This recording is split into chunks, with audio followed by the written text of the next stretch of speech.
I never imagined my success story would become a family nightmare. One minute I was celebrating my $20 million tech buyout. The next I was staring at my father across an expensive restaurant table as he told me they deserved my millions for raising you. After 12 years of barely acknowledging my existence, my family wanted their cut. They had no idea I knew the truth about the college fund they stole, the lies they told relatives, and the lawsuit they were planning. So I invited everyone to a family gathering for what they thought was a payday announcement. Instead, I revealed everything. Growing up in Cedar Falls, Iowa wasn't particularly remarkable. Our split-level house on Maple Street looked like every other middle-class home in our neighborhood. What made my childhood different wasn't our address or our income level, but rather how invisible I felt within those walls. My parents, Frank and Susan Wilson, had 3 children. My older brother Jake was the athletic golden boy who collected trophies like some kids collected comic books. My younger brother Tanner was the baby of the family, coddled and excused from any responsibility. And then there was me, Amina, sandwiched between them, and somehow always forgotten. I learned early on that being self-sufficient wasn't just a virtue in our household. It was a necessity for survival. When I was 8, my parents forgot to pick me up from my piano recital. I sat alone on the cold concrete steps of the community center for 2 hours until the janitor called my home. My mother arrived flustered, explaining they were at Tanner's t-ball practice, and simply lost track of time. I remember the janitor's face, the way his eyes filled with something like pity as he watched me climb into our station wagon. By 12, I was cooking my own meals, doing my own laundry, and essentially raising myself. My straight-A report cards rarely warranted more than a distracted good job from my father, while Jake's C+ average in classes he barely attended was celebrated with ice cream outings. When I turned 16, I baked my own birthday cake after my parents forgot entirely. That evening, they rushed in with Jake from his basketball game, exhilarated about his game-winning shot. My cake sat untouched on the kitchen counter as they ordered pizza to celebrate his victory. I remember wrapping a slice of my homemade chocolate cake in plastic wrap and eating it alone in my bedroom, tears silently sliding down my cheeks. The only true family connection I had was with my Aunt Martha, my mother's sister. Each summer, I would spend 2 weeks at her apartment in Chicago. Unlike my parents, Aunt Martha noticed me. She asked questions about my interests, my dreams, my struggles. She kept a special journal where she noted things I mentioned liking, so she could surprise me with them on my next visit. "You're special, Amina," she would tell me. "Some people bloom where they're planted, but others need to find their own garden. You'll find yours someday." During those summer visits, Aunt Martha introduced me to coding. She worked as a software developer for a financial company and would spend evenings teaching me basic programming languages. Those lessons became my escape, a world where logic ruled and errors weren't personal failures, but puzzles to be solved. When college application season arrived, I applied for every scholarship I could find. My guidance counselor, Mrs. Fernandez, was the one who helped me navigate the applications, write essays, and prepare for interviews. My parents attended exactly 0 college information sessions. "We just don't understand all this college stuff," my mother would say whenever I asked for help. "You're so smart, Amina. You figure it out." I earned a partial scholarship to the University of Illinois and left home at 18 with 2 suitcases and a secondhand laptop. My parents drove me to campus, helped unload my meager belongings, and were gone within an hour. Other parents were decorating rooms, hanging curtains, and tearfully hugging their children goodbye. Mine barely waved as they drove away, eager to return home for Jake's football scrimmage. College life meant freedom, but also greater financial strain. I worked 3 part-time jobs: morning shifts at the campus coffee shop, afternoon hours in the computer lab, and weekend work as a grocery store cashier. Between classes, work, and studying, I averaged 4 hours of sleep most nights. My phone rarely rang with calls from home. When I visited during winter break that first year, I discovered my bedroom had been converted into a home gym for my father. My belongings were packed in boxes in the basement, many of my childhood mementos damaged by moisture or simply thrown away. "We didn't think you'd mind," my mother explained with a shrug. It's not like you live here anymore. During my sophomore year, I made the dean's list and emailed my parents the news. 3 days later, my mother replied with a 2-word response. That's nice. That same week, I logged onto Facebook and saw dozens of family photos celebrating Jake's acceptance to community college. My father's post read, "So proud of our boy. Anything he needs for college, we've got him covered." Growing up in Cedar Falls, Iowa wasn't particularly remarkable. Our split-level house on Maple Street looked like every other middle-class home in our neighborhood. What made my childhood different wasn't our address or our income level, but rather how invisible I felt within those walls. While I worked myself to exhaustion to afford basic necessities, my brothers were receiving full financial support. The excuse my parents had given me about tight finances and college being my choice suddenly revealed itself for what it truly was. I simply wasn't a priority. The revelation hit me like a physical blow. I clicked through more photos and found posts about my parents helping Tanner with his private tutoring for his learning difficulties. Comment after comment showed my parents responding, "Nothing's too good for our boys." That night, alone in my dorm room, I cried until I had no tears left. Then I made a promise to myself. I would succeed not because of my family, but despite them. After 63 rejected applications, I finally landed a data entry position at a small marketing firm in Chicago. The pay barely covered my tiny studio apartment and student loan payments, but it was something. My workspace was a gray cubicle with a computer that crashed at least twice daily. My colleagues were mostly middle-aged women who had worked there for decades and viewed my degree with suspicion rather than respect. College doesn't teach you the real world, my supervisor Nancy would say whenever I suggested process improvements. Each day, I mindlessly entered figures into spreadsheets for 8 hours, went home to my 400-square-foot apartment, ate ramen or peanut butter sandwiches for dinner, and then opened my laptop. While my college classmates posted photos of exciting jobs at Google or Microsoft, I sat cross-legged on my second-hand futon and began building something of my own. Remembering Aunt Martha's coding lessons, I started developing a productivity app. The concept came from my own struggles juggling multiple jobs during college. Existing productivity apps either cost too much or lacked features that would help people like me who were balancing multiple responsibilities with minimal resources. I called it TimeWeave. The basic premise was simple: an algorithm that helped users find hidden pockets of time in their schedules and suggested the optimal order for completing tasks based on location, energy levels, and priorities. Unlike other apps that just listed tasks, TimeWeave actually learned from user behavior and adapted its suggestions accordingly. Every night, I worked until my eyes burned. On weekends, I coded for 15 or 16 hours straight, stopping only for bathroom breaks and to eat whatever was quickest to prepare. I tracked my progress in a journal, setting weekly goals and breaking the project into manageable chunks. 6 months into development, I hit a technical roadblock that seemed insurmountable. The algorithm wasn't properly optimizing task sequences across multiple days. After 3 weeks of failed attempts to fix it, I felt myself spiraling into depression. In a moment of weakness, I called my parents. "I'm really struggling," I told my mother. "I feel completely overwhelmed." "Everyone has hard times, Amina," she replied distantly. "Jake is going through a tough breakup right now, and your father's back is acting up again." I wasn't trying to minimize their problems, I explained. I just needed some encouragement. "Well, you've always been so independent," she said. "I'm sure you'll figure it out." "Oh, I have to go. Tanner just came in and needs help with something." The call ended before I could respond. I sat in silence for several minutes, then opened my laptop again. If no one else believed in me, I would simply have to believe in myself. That night, I rewrote the entire scheduling algorithm from scratch. By morning, I had solved the problem. The solution wasn't just adequate, it was elegant. The app could now generate schedules that adapted in real time to unexpected changes, something no competitor offered. 3 more months of development, and TimeWeave was ready for beta testing.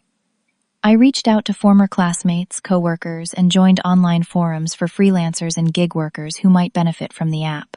27 people agreed to test it and provide feedback. The responses exceeded my expectations. Beta testers reported saving 5 to 10 hours weekly using TimeWeave. Several asked if they could share it with friends. One tester, a single mother working 3 jobs, emailed me saying the app had allowed her to find time to attend her daughter's school play, something she had previously thought impossible.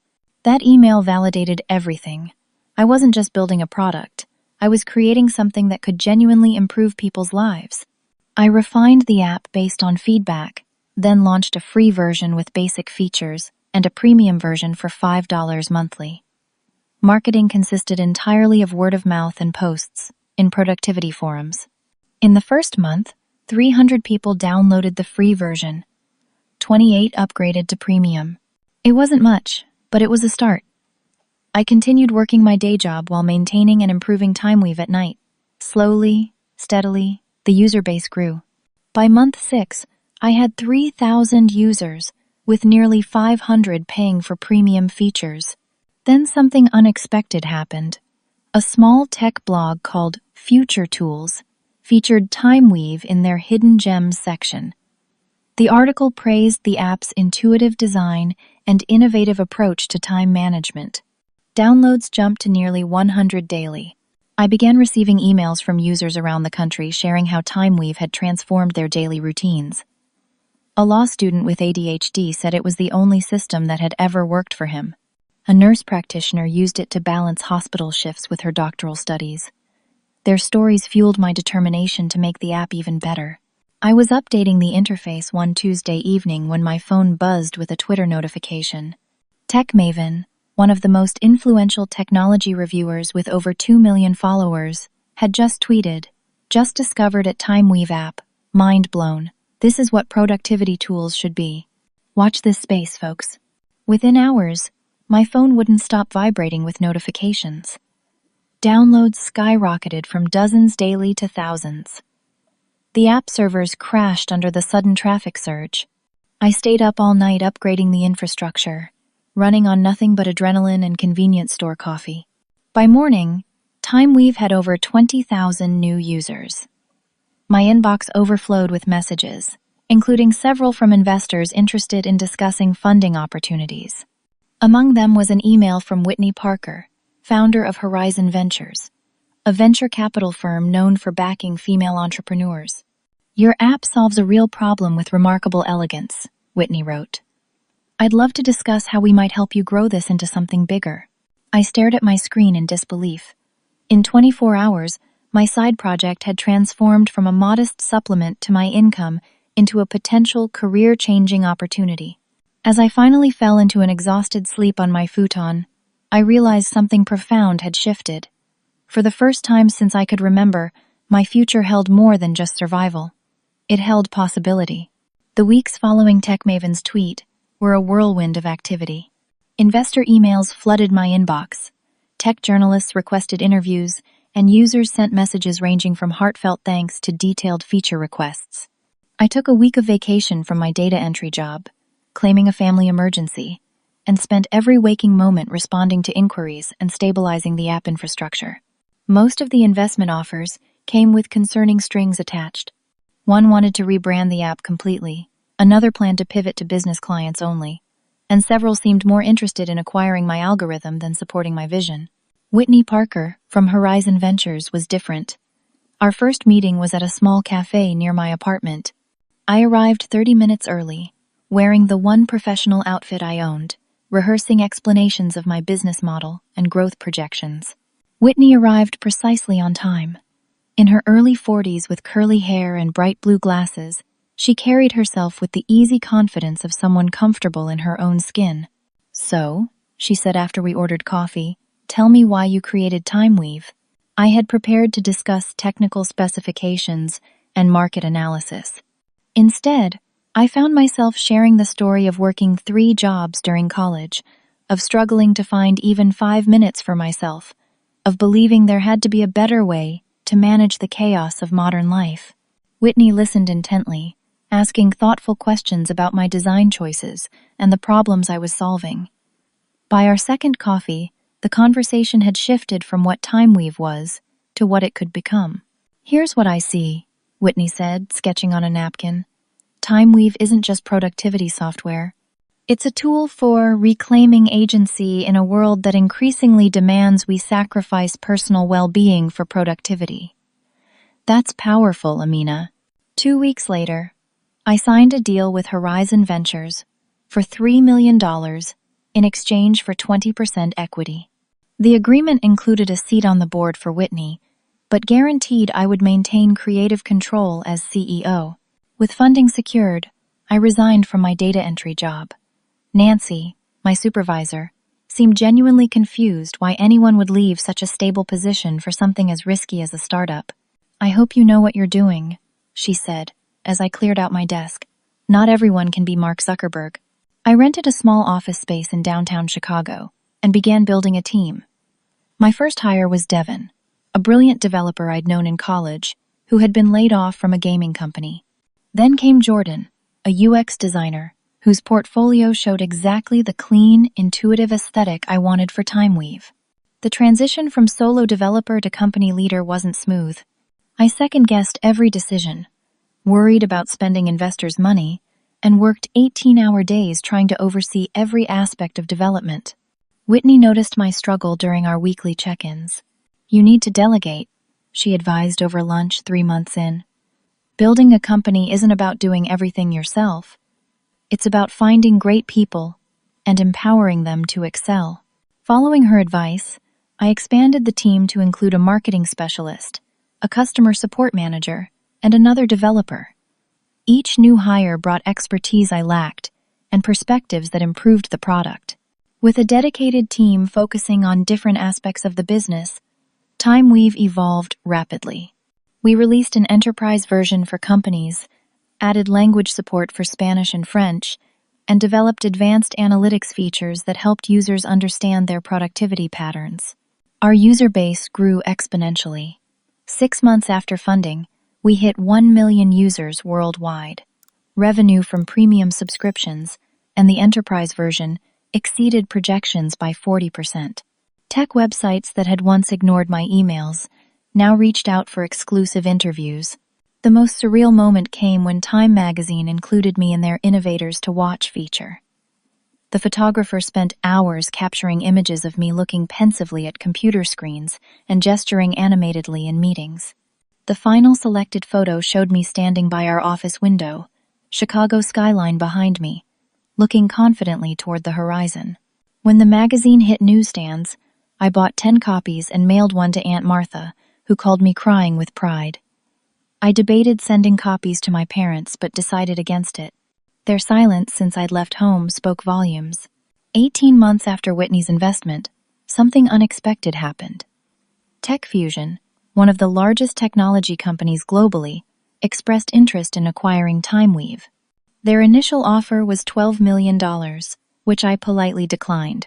"We're just getting started," I told my team. "Our mission isn't finished." TechFusion returned with a revised offer, $20 million, with guarantees that I would remain as head of the TimeWeave division with resources to expand the product line. After extensive discussions with Whitney and my team, I accepted. The acquisition made headlines in tech publications and even warranted a brief mention in mainstream business news. The day after signing the paperwork, I sat alone in my apartment, staring at my bank account balance. $16 million after taxes and investor returns.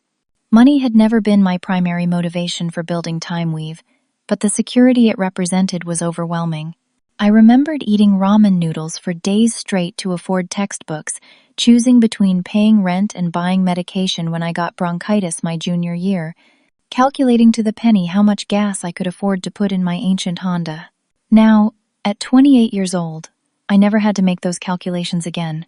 I bought a comfortable 3-bedroom condo in a secure building, invested the majority of my windfall according to Whitney's recommendations, and anonymously established a scholarship fund at my alma mater, specifically for students working multiple jobs while studying.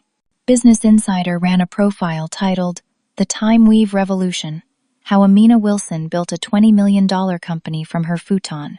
The article detailed my journey from struggling graduate to successful tech entrepreneur, complete with quotes from users whose lives had been changed by the app.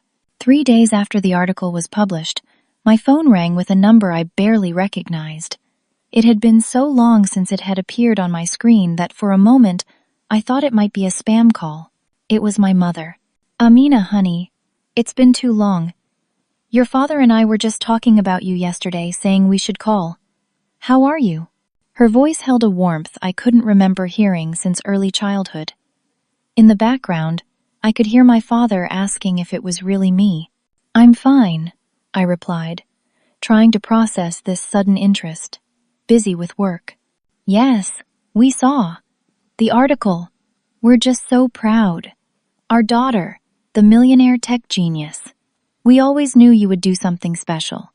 The conversation continued with my mother, asking detailed questions about the acquisition, my new home, my plans for the future.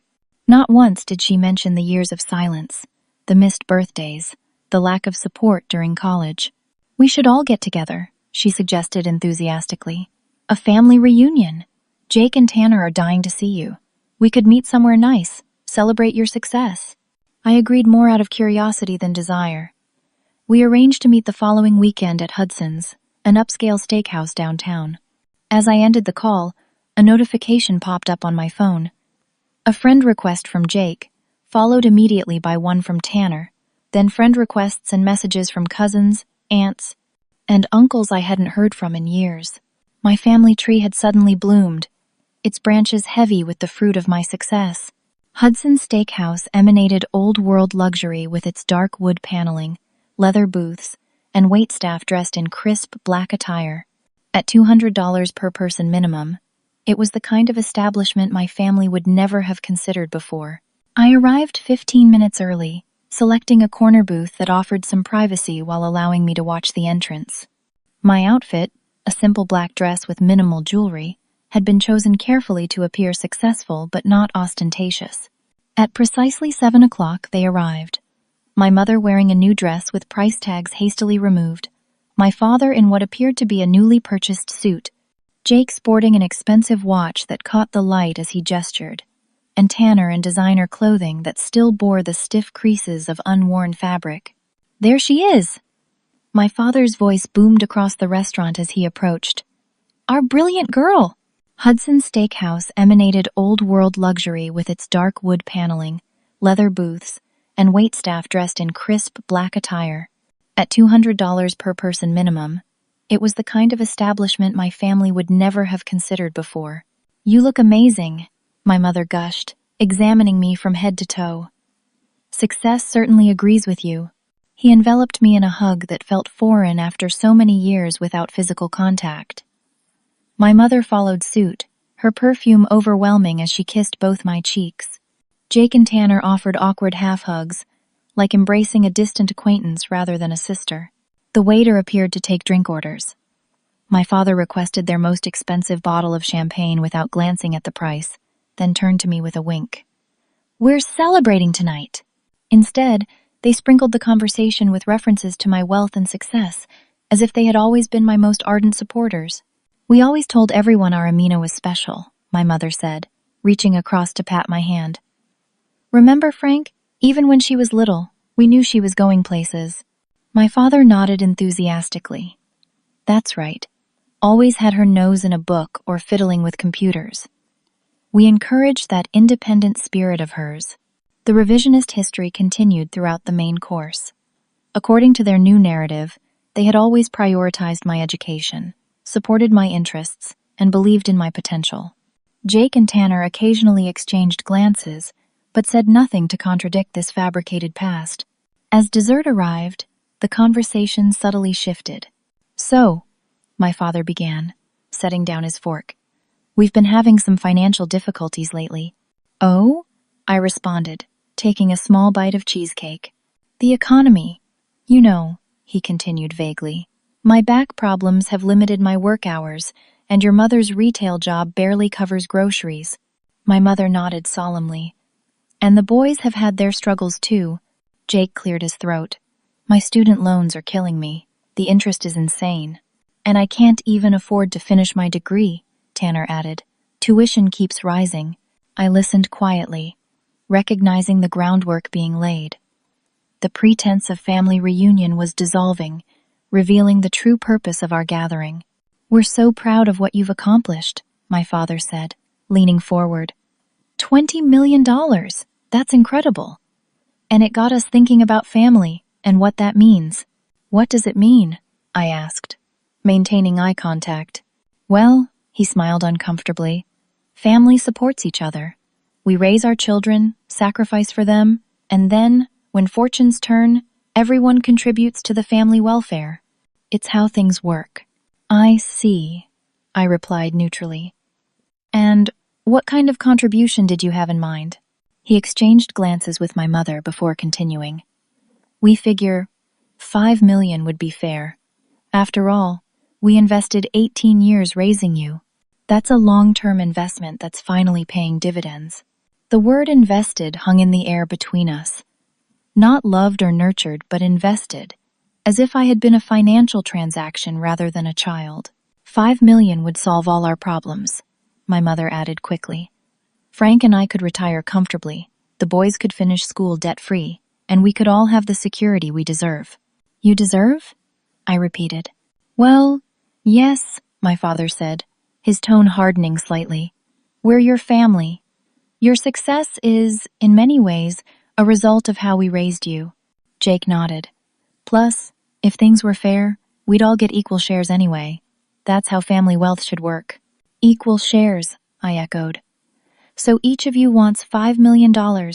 It's not about wanting, my father clarified. It's about what's right.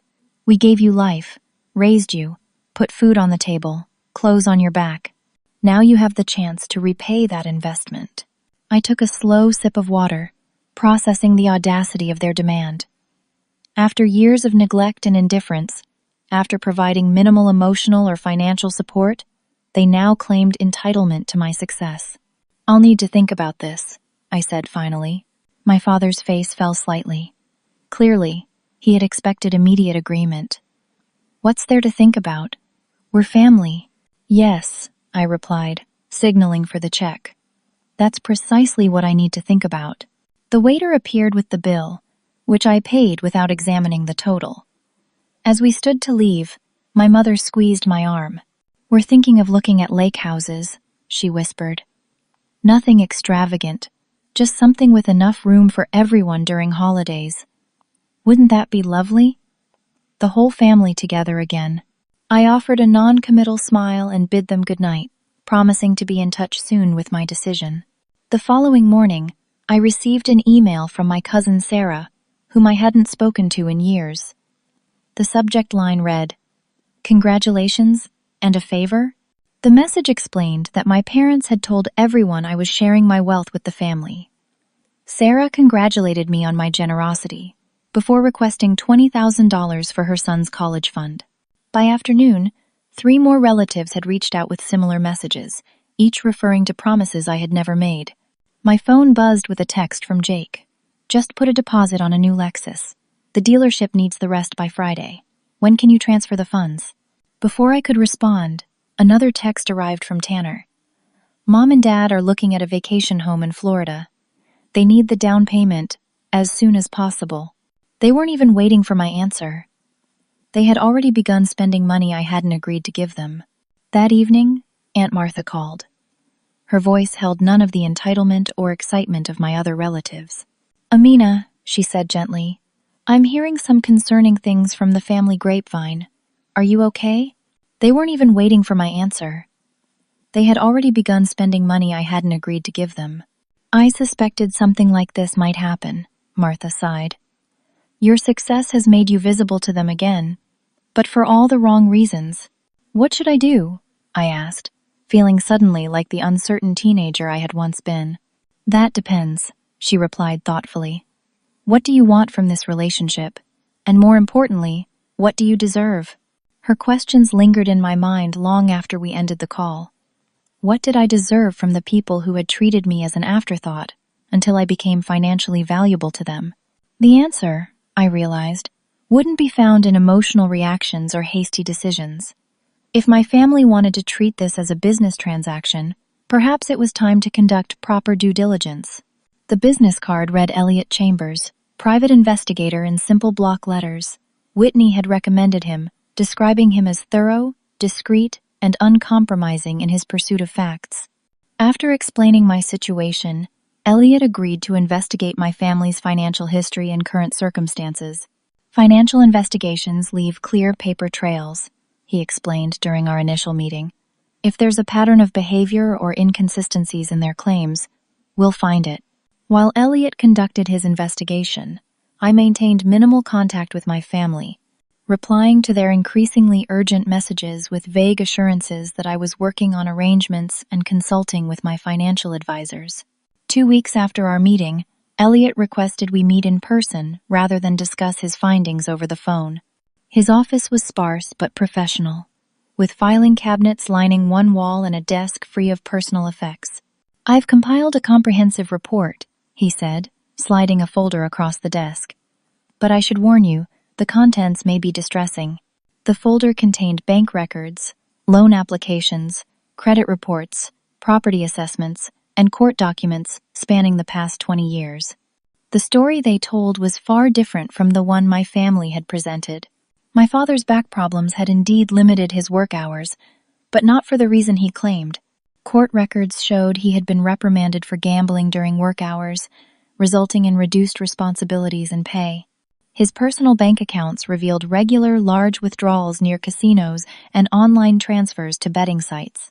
The financial difficulties had begun long before the current economic challenges they blamed. Tax returns showed they had remortgaged their house 3 times, each instance coinciding with periods of significant gambling losses. Most shocking was a document from my junior year of high school.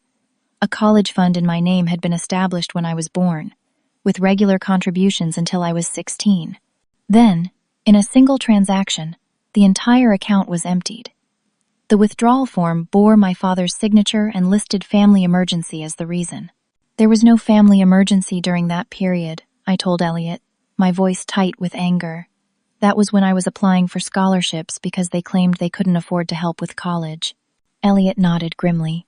"The timing of the withdrawal aligns with a period of significant gambling debts. There's evidence your father took out high-interest loans from several sources around that time. The investigation revealed similar patterns with my brother's education funding. Jake's community college tuition had been covered not by my parents but by a small inheritance from my paternal grandmother. Tanner's learning difficulties had never required expensive private tutoring. School records showed he had received standard accommodations through public education services. "What about their current financial situation?" I asked. "They claim to be struggling." Elliot turned to a separate section of the report. "Their mortgage is underwater due to multiple refinancings. They have approximately $72,000 in credit card debt across 8 cards. Your father has taken loans from several family members, totaling nearly $40,000 in the past year alone. And my brothers? Jake's student loans amount to approximately $20,000, not the crippling debt he described. Tanner dropped out of college due to failing grades, not financial hardship. Both have significant credit card debt and poor credit scores, indicating habitual late payments." I sat back, processing the information. "Is there anything else I should know?" Elliot hesitated before retrieving another folder. "This is potentially more concerning. Your family has been making statements to extended family and local acquaintances about financial promises you've supposedly made." The folder contained screenshots of social media posts, text messages shared by concerned relatives who had contacted Elliot, and even a loan application where my father had listed pending gift from daughter as an income source. "Most troubling," Elliot continued, "I found evidence they've consulted with a lawyer about potentially suing for financial support. The attorney specializes in cases where adult children allegedly promised financial assistance to parents. Can they actually do that?" "They can try," he replied. "They're gathering evidence, including doctored text messages and emails. It likely wouldn't hold up in court, but it could be publicly messy and emotionally draining for you." I thanked Elliot for his thoroughness and left with both folders. my mind reeling from revelations that simultaneously shocked me, and yet, on a deeper level, confirmed what I had always suspected. At home, I called Aunt Martha, needing to hear from someone who had known my family dynamics for years. "I wish I could say I'm surprised," she said after I shared the findings. "Frank's gambling has been an open secret in the family for years. Susan always covered for him, claiming financial struggles were due to everything from medical bills to home repairs." "Why didn't you tell me about the college fund?" I asked, the betrayal feeling fresh again. Martha's voice softened. "I didn't know for certain until after you'd left for college. When I confronted Susan, she swore they'd used it for your benefit in other ways. I wanted to tell you, but you were already working so hard to make your own way. I didn't want to add to your burden. Were there other secrets they kept from me?" A long pause followed. "Your parents told everyone they paid for your college apartment and living expenses. They collected money from relatives, claiming it was to help support you. I don't know what happened to those funds." This new information felt like another blow. While I had worked 3 jobs to survive, my parents had been collecting money in my name. "There's more," Martha continued reluctantly. "When you were in high school, you received an inheritance when your grandfather died. All the grandchildren did. You were supposed to get $5,000 when you turned 18. "I never received anything," I said, though I already knew where this was heading. "Frank convinced your grandfather's executor that he would manage it for you. I assumed you'd received it during college." The betrayals were mounting, each one more painful than the last. Not only had my family failed to support me, but they had actually taken resources that were rightfully mine. In the days that followed, I consulted with a therapist to process my feelings and with attorneys to protect myself from potential legal action. The lawyers advised documenting all communications with my family and securing my financial assets against potential claims. While I had been gathering information, my family had grown increasingly impatient. My father called daily, his messages evolving from enthusiastic planning to thinly veiled demands. My mother sent texts describing items they planned to purchase, always ending with, "So blessed to have such a generous daughter." Jake and Tanner alternated between guilt trips about family loyalty and complaints about their financial hardships. Extended family members continued reaching out with congratulations on my generosity and requests for their own financial assistance. Each message strengthened my resolve. This wasn't about money, it was about truth and accountability. After careful consideration and consultation with my therapist, I decided on a course of action. Rather than confronting each family member individually or simply refusing their demands, I would address the situation comprehensively and publicly. I sent an email to my entire extended family, including aunts, uncles, cousins, and my immediate family members. The message was simple. "I'm hosting a gathering at my home next Saturday at 3 p.m. to discuss family matters and financial decisions. Your presence would be greatly appreciated, as I share important information and announcements." The responses came quickly. My parents confirmed immediately, as did Jake and Tanner. Extended family members expressed curiosity and excitement, many assuming this was the formal announcement of my financial gifts. Little did they know, I was preparing a very different kind of revelation. The week before the family gathering, I worked closely with my lawyers, therapist, and closest friends to prepare. Each advised caution from different perspectives: legal protection, emotional well-being, and personal support. Whitney offered her presence as moral support, but I declined.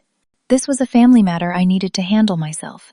I arranged for catering from an upscale service, set up my living room with additional seating, and prepared a presentation using information from Elliot's investigation. Every document was organized chronologically, telling the story of my family's financial deceptions. On Saturday afternoon, my condo buzzed with activity as family members arrived. Many had never seen my home before, and I watched as they assessed its value, eyeing artwork and furnishings with calculating gazes. My parents arrived last, making a grand entrance. My father immediately claimed the most comfortable chair, while my mother circulated through the room, behaving as if she were co-hosting the event. "We're just so proud of our Amina," she told my cousin Patricia. "Always knew she'd take care of the family once she made it big." After allowing 30 minutes for everyone to arrive and settle with drinks and appetizers, I called for attention. 26 family members gathered in my living room, expressions ranging from curiosity to barely concealed anticipation. "Thank you all for coming," I began, standing beside a large screen I'd set up. "It means a lot to have family together, especially after so many years of distance." My father nodded enthusiastically. "That's what this is all about, reconnecting. And you've certainly given us a reason to celebrate." He raised his glass in my direction, drawing murmurs of agreement from around the room. "Yes, I've been reflecting a lot on family lately," I continued. "What it means, what obligations we have to one another, and the nature of support." My mother beamed. "Family is everything. We've always said that, haven't we, Frank?" "You have indeed," I acknowledged. "Which is why today's gathering is so important. I want to talk about our family history and our future." I dimmed the lights slightly and activated the screen, which displayed a photograph of me at age 8, sitting alone on the steps of the community center after my forgotten piano recital. "I'd like to begin with some shared memories," I said, my voice steady despite the emotions stirring within me. This was taken by Mr. Sumda. Grayson, the janitor who stayed with me for 2 hours after my recital when no one came to pick me up. The room grew uncomfortably quiet. My mother shifted in her seat. "I understand busy parents sometimes forget things," I continued, advancing to the next image. My 16th birthday cake sitting untouched on the kitchen counter. What's harder to understand is a pattern of being forgotten. For the next 20 minutes, I methodically presented evidence of my childhood neglect, through photos, school records showing parent absences, and diary entries I had preserved. I contrasted these with social media posts and photographs showing my brother's celebrations and parental support. "I don't share these memories to assign blame," I explained as uncomfortable murmurs spread through the room. "I share them to establish context for what follows." The next section of my presentation addressed financial matters: my emptied college fund, the inheritance I never received, and documentation of money collected from relatives supposedly for my benefit. While I worked 3 jobs during college, sleeping 4 hours nightly and eating ramen to afford textbooks, funds were being collected in my name, I explained. Displaying bank records, showing deposits to my parents' account, with notes referencing support for me. My father stood abruptly. "This is inappropriate and one-sided. You're cherry-picking to make us look bad." "I'm presenting documented facts," I replied calmly. "If you have evidence to contradict these records, I welcome you to share it." He remained standing but offered no rebuttal. The presentation continued with current financial information: my parents' gambling, related debts, my brother's actual financial situations versus their claims, and the pattern of spending since learning of my success. "Jake," I addressed my older brother directly, "you claimed crushing student debt, yet records show you owe $20,000, less than the national average. Meanwhile, you put a deposit on a $70,000 vehicle last week, expecting me to cover it." Jake's face flushed red. "That's my personal business."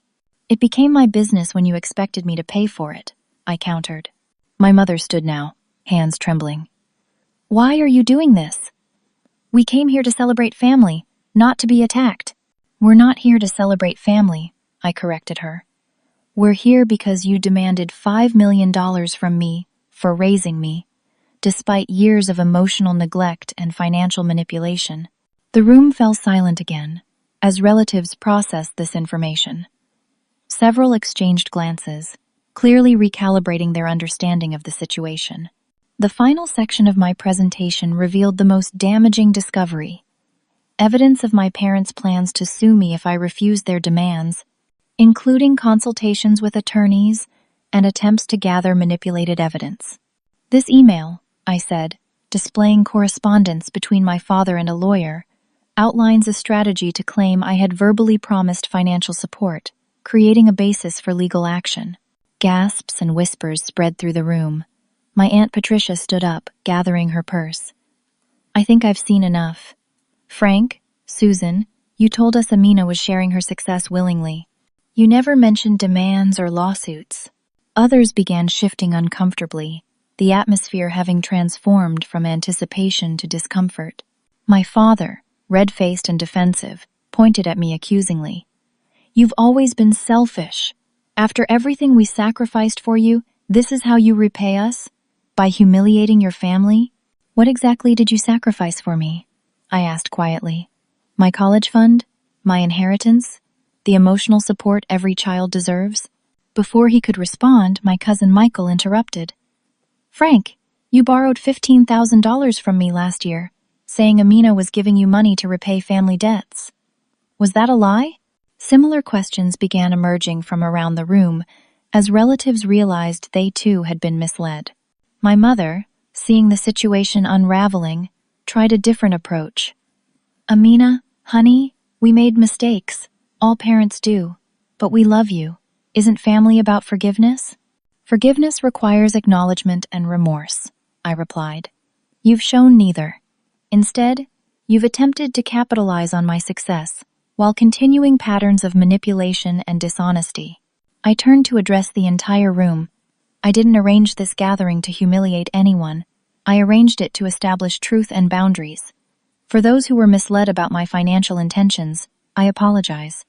I never promised to share my earnings with anyone.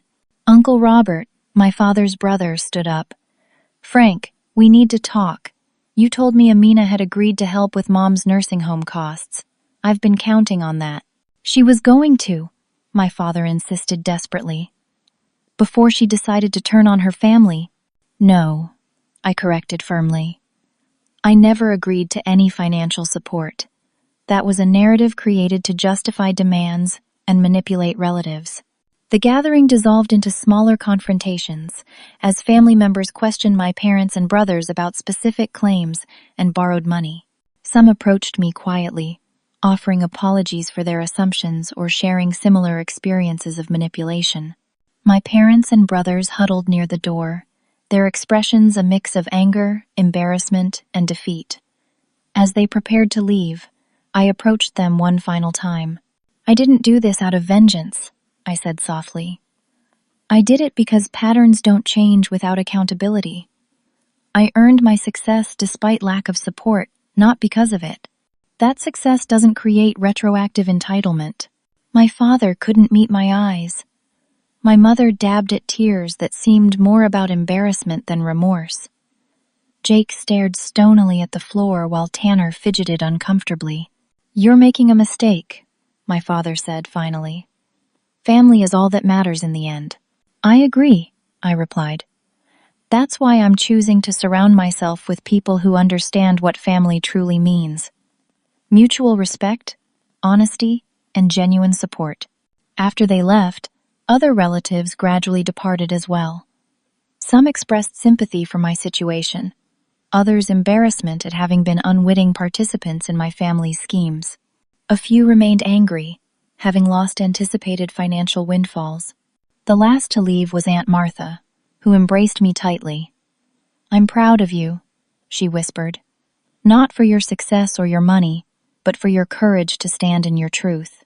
As the door closed behind her, I stood alone in my condo, surrounded by the remnants of the gathering, half-empty glasses, abandoned plates, scattered napkins.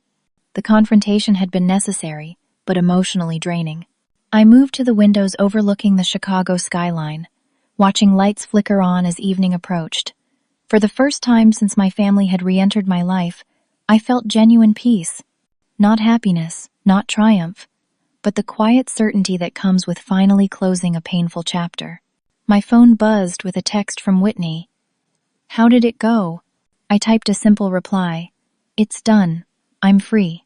3 months after the family gathering, my life settled into a new rhythm. The immediate aftermath had been challenging. Angry messages from my parents and brothers, awkward conversations with extended family members choosing sides, and my own emotional processing of the permanent rupture with my immediate family. My therapist helped me work through the complex grief that emerged once the confrontation ended. You're mourning not just the relationship you had, she explained during one session, but also the relationship you never got to have. I immersed myself in work, leveraging the Tech Fusion acquisition to expand TimeWeave's capabilities. Our team grew to 30 people, and we launched new features specifically designed for healthcare workers, students with learning differences, and caregivers balancing multiple responsibilities. One Tuesday morning in early spring, I received an unexpected email from Tanner. Unlike the angry messages that had followed our confrontation, this one seemed reflective. "I've been thinking about everything that happened. I was wrong. We all were. The family gathering was uncomfortable but necessary. I'm starting therapy to understand why I participated in the manipulation and entitlement. I don't expect forgiveness or financial help. I just wanted you to know I'm trying to change." The message ended with no demands or expectations, just a simple acknowledgement of wrongdoing. I responded briefly, wishing him well in his journey and appreciating his reflection. 2 weeks later, my father reached out through Aunt Martha. He had entered a program for gambling addiction and wanted to make amends as part of his recovery. Though skeptical, I agreed to meet him in a public cafe with Martha present. "I've been gambling since college," he admitted, looking older and more subdued than I remembered. "It became the center of everything. Bills, birthdays, college funds, nothing mattered except the next bet.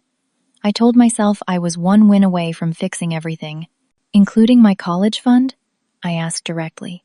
He nodded, unable to maintain eye contact. "Especially that. I convinced myself I'd win it back tenfold before you needed it. When that didn't happen, it was easier to make you the problem than admit my failure." His acknowledgement didn't erase the years of neglect or the recent attempted exploitation, but it offered context I had long sought. We didn't leave as reconciled father and daughter, but with a fragile understanding that perhaps, with time and consistent change, some form of limited relationship might be possible. My mother proved less receptive to accountability. Her messages oscillated between self-justification, "I did my best with what I had," and attempts to minimize past behavior, "all families have their problems." She remained in denial about her role in enabling my father's addiction and the emotional neglect I had experienced. Jake never reached out at all. Through family channels, I learned he had moved to another state, severing most family connections after several relatives demanded repayment of loans received under false pretenses. While these family developments unfolded, I made a significant decision about my resources.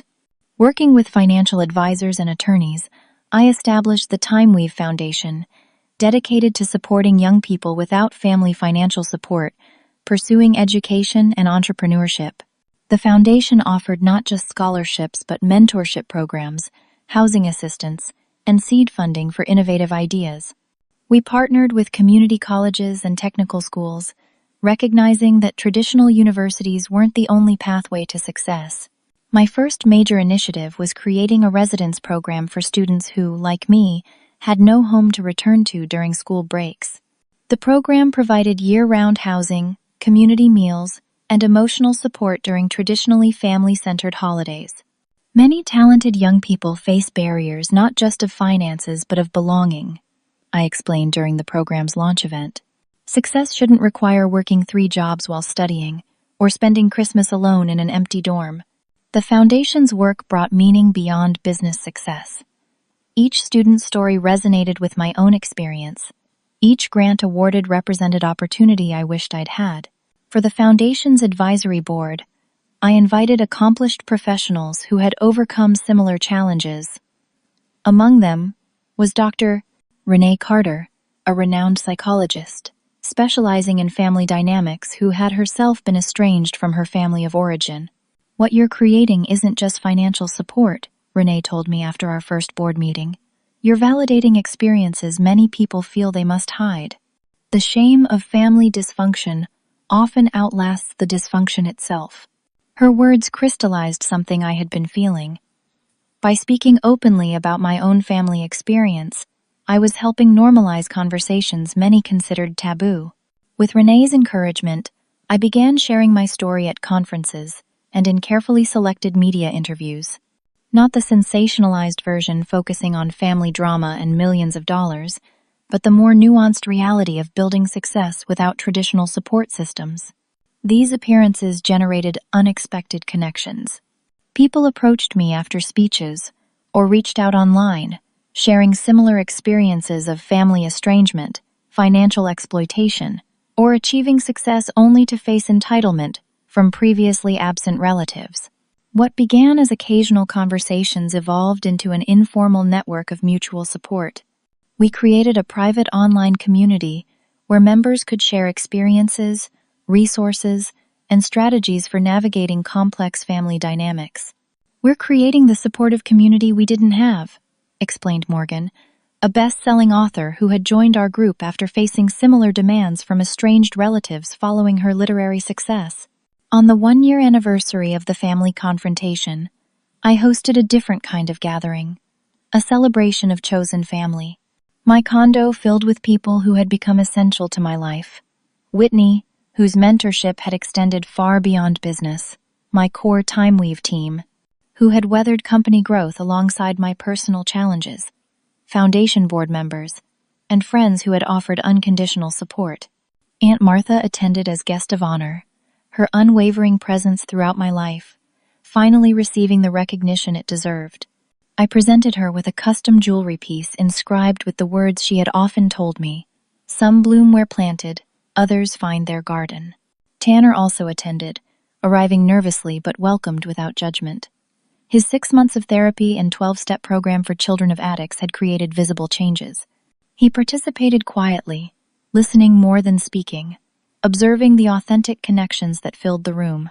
"I never understood what healthy relationships looked like," he told me, as the evening wound down.